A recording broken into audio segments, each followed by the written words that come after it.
ಎಲ್ಲರಿಗೂ ನಮಸ್ಕಾರ. ಭೈರಾದೇವಿ ಚಿತ್ರನ ಈಗಷ್ಟೇ ನೋಡ್ಕೊಂಡು ಬಂದ್ವಿ. It's a honour to watch. ಯಾಕಂದರೆ ರಾಧಿಕಾ ಮ್ಯಾಮ್ ಸುಮಾರು ವರ್ಷಗಳಿಂದ ಚಿತ್ರರಂಗದಲ್ಲಿದ್ದು ನಮಗೆಲ್ಲ ಇನ್ಸ್ಪಿರೇಷನ್ ಅವರು. ಒನ್ ಟೈಮಲ್ಲಿ ರಮ್ಯಾ ರಕ್ಷಿತಾ ರಾಧಿಕಾ ಅಂತ ಒಂದು ಆರ್ ಆ ಥರ ಇತ್ತು. ಸೊ ಇವಾಗ ಮತ್ತೆ ಅವ್ರನ್ನ ಕಮ್ ಬ್ಯಾಕ್ ವಿತ್ ಭೈರಾದೇವಿ ನೋಡೋದಕ್ಕೆ ಇನ್ನೂ ಅದ್ಭುತವಾಗಿತ್ತು.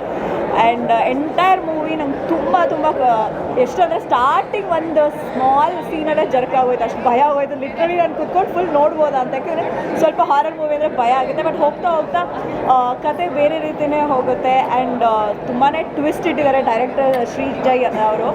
And specially Radhika ma'am first ಹಾಫ್ಗೂ ಸೆಕೆಂಡ್ ಹಾಫ್ಗೂ ಆ ಚೇಂಜ್ ಓವರ್ ತುಂಬ ನಂಗೆ ಇಷ್ಟ ಆಯಿತು. And of course how can I forget Ramesh Aravind sir. ನಾನು ಅದೇ ಸರ್ ಹತ್ರ ಹೇಳ್ತಾ ಇದ್ದೆ, ಸರ್ ನೀವು ಈ ರೇಂಜ್ ಕ್ಯಾರೆಕ್ಟರ್ ಆಫ್ಟರ್ ಒಂದು ಡಿಕೇಡ್ ಆದಮೇಲೆ ನೀವು ಈ ಥರ ಒಂದು ಕ್ಯಾರೆಕ್ಟರ್ ಮಾಡಿದರೆ it's really nice and it's treat to watch. Specially Radhika ಮ್ಯಾಮ್ನ ಮತ್ತು ರಮೇಶ್ ಸರ್ನ, ಪ್ರತಿಯೊಬ್ಬರು ಆ್ಯಂಡ್ ಅನುಪ್ರಭಾಕರ್ ಮ್ಯಾಮ್ ಆಗಿರ್ಬೋದು, ಪ್ರತಿಯೊಬ್ಬರು ಅವ್ರವ್ರ ಕ್ಯಾರೆಕ್ಟರ್ನ ತುಂಬ ಅದ್ಭುತವಾಗಿ ಮಾಡಿದ್ದಾರೆ. So I really love the movie. ಎಲ್ಲರೂ ಬನ್ನಿ, ಕನ್ನಡ ಚಿತ್ರಣ. ಆ್ಯಂಡ್ ರಾಧಿಕಾ ಮ್ಯಾಮ್ ಅವ್ರದ್ದು ಮತ್ತೆ once again come back movie. So ನಾವೆಲ್ಲರೂ ನೋಡಿ ಚಿತ್ರನ ಯಶಸ್ಸು ಗಳಿಸೋಣ. ಮತ್ತು ಅವರೊಂದು ಹೇಳಿದ್ದಾರೆ, ನಾನು ಈ ಸಿನಿಮಾ ಯಶಸ್ಸು ಆದರೆ ಮಾತ್ರ ನೆಕ್ಸ್ಟ್ ಮಾಡೋದು. ಅಫ್ಕೋರ್ಸ್ ನಮ್ಮ ಇಂಡಸ್ಟ್ರಿನಲ್ಲಿ ಈ ಥರ ಅದ್ಭುತವಾದ ಆ್ಯಕ್ಟ್ರೆಸ್ಗಳನ್ನ ನಾವು ಯಾವತ್ತೂ ಬಿಟ್ಕೊಡ್ಬಾರ್ದು. ಸೊ ಭೈರಾದೇವಿಗೆ ನನ್ನ ಕಡೆಯಿಂದ all the very best. Thank you.